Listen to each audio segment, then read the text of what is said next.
Hello guys, welcome back to my channel. I want nobody but you.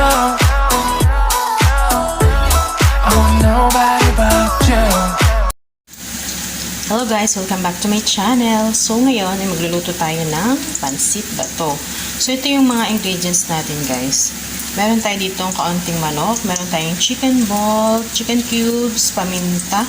Lagyan ko ng konting oyster sauce. Ito yung ating pansit bato. Meron tayong toyo at yung ating gulay is yung cabbage lang. And ito na guys, nagigisa na tayo ng sibuyas at bawang. At ilalagay na natin yung ating chicken. Ayan, kasi ito yung medyo matagal na dito. Ilalagay lang natin yan. Madali lang naman po yung ano ito kasi medyo malambot lang naman yung ating chicken guys. So ayan guys, medyo okay na yung chicken natin. Lalagay ko na yung ating chicken ball. Ayan. Gisa-gisahin lang natin ng konti. And lalagyan ko na siya ng tubig para medyo maluto pa yung ating chicken.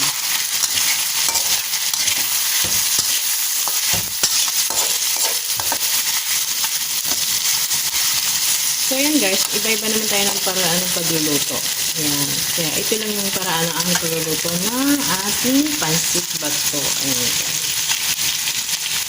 So ito na guys, kumukulo na yung ating ingredients. So lalagay ko na dito yung ating mga pampalasa.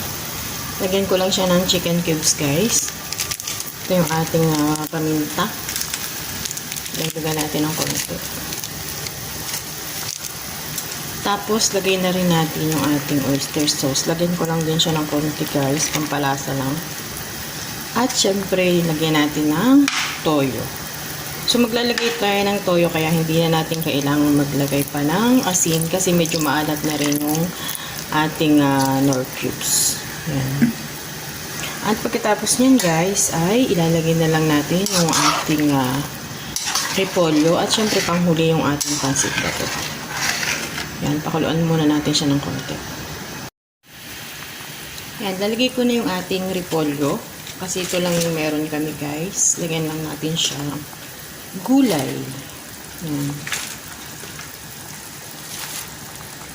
At pagkatapos nyan ay ilalagay na natin yung ating pansit.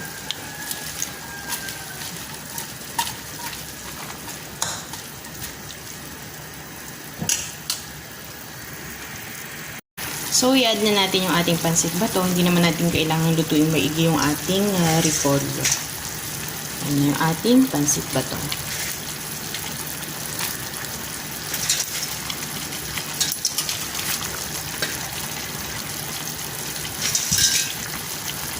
Okay guys. So guys, masarap ito na merienda at syempre pwede rin siyang pang-ulam. Ang ating pansit.